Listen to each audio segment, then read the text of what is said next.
ഉപയോഗിച്ച് ഭരണം അട്ടിമറി നടത്താനും ബംഗാളിൽ വലിയ തോതിലുള്ള ഒരു വ്യാജ ഏറ്റുമുട്ടലിലേക്ക് സംഘർഷാവസ്ഥ രൂപീകരിക്കാനും ഒക്കെ ശ്രമിച്ചു. ക്രമസമാധാന നില തകരാറിലായിരിക്കുന്നു, അതുകൊണ്ട് രാഷ്ട്രപതി ഭരണം ബംഗാളിലേക്ക് കൊണ്ടുവരണം എന്നൊക്കെ ശുപാർശ ചെയ്യാൻ ഒരുപാട് വെമ്പി നിന്ന ഗവർണർമാരാണ് ജഗദീപ് ധൻഖറും ഇപ്പോഴത്തെ ഗവർണറായ CV ആനന്ദ ബോസുമെല്ലാം.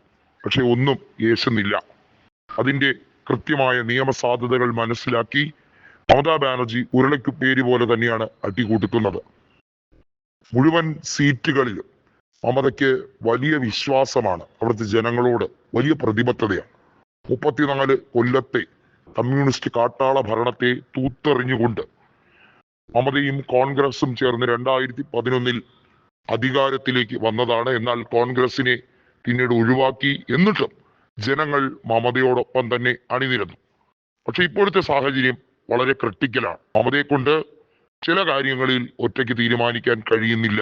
എന്തിനും ഏതിനും ഇപ്പോൾ ഒരു ദേശീയ ആംഗിളിൽ, ഒരു നാഷണൽ ലെവലിലുള്ള ഒരു തോട്ട് പ്രോസസ് ബംഗാളിൽ ഉൾപ്പെടെ വന്നിരിക്കുന്നു. കഴിഞ്ഞ ലോക്സഭാ തെരഞ്ഞെടുപ്പിൽ ബംഗാളിൽ വീണ്ടും തൃണമൂൽ കോൺഗ്രസിന് ആധിപത്യം ഉണ്ടാകാൻ കാരണം തന്നെ ഇന്ത്യ മുന്നണിയുടെ ഭാഗമായി മത്സരിക്കുന്നു എന്ന പ്രതീതി സൃഷ്ടിക്കാൻ അവരെ കൊണ്ട് ഒരു പരിധിവരെ കഴിഞ്ഞതുകൊണ്ട് തന്നെയാണ്.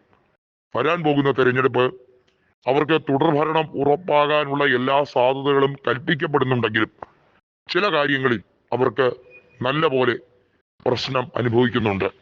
അത് ചില ഏരിയകളിലാണ്. നോർത്ത് പർഗനാസ് ജില്ലയിൽ വലിയ തോതിൽ അവിടെ സുവേദു അധികാരിയും കൂട്ടരും നടത്തുന്ന ഗുണ്ടാ വിളയാട്ടം തൃണമൂൽ കോൺഗ്രസിനെ ആക്രമിക്കാനും മാത്രമല്ല അവിടെ ന്യൂനപക്ഷങ്ങളെ കേന്ദ്രീകരിച്ച് വ്യാപകമായ ആക്രമണം, വലിയ തോതിലുള്ള കലാപ സാഹചര്യം സൃഷ്ടിക്കാനുള്ള ശ്രമം നടക്കുന്നുണ്ട്.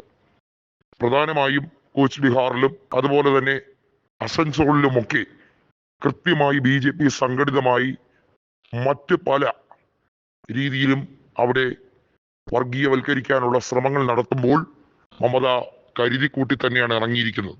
ഇക്കുറി കോൺഗ്രസിന്റെ സഹായം പല ജില്ലകളിലും ഉപകരിക്കുമെന്ന് അതിന്റെ പേരിലാണ് പറഞ്ഞിരിക്കുന്നത്. ഇടതുപക്ഷത്തിന്റെ ഭാഗമായി പ്രവർത്തിക്കുന്നവരെല്ലാം BJPയുടെ B ടീമായി തന്നെയാണ് നിന്ന് പ്രവർത്തിക്കുന്നത്.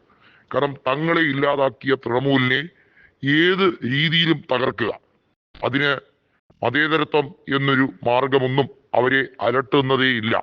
അവരെ സംബന്ധിച്ചിടത്തോളം തൃണമൂലാണ് അവരുടെ ഏറ്റവും വലിയ ശത്രു എന്ന രീതിയിലാണ് അവരുടെ പെരുമാറ്റം.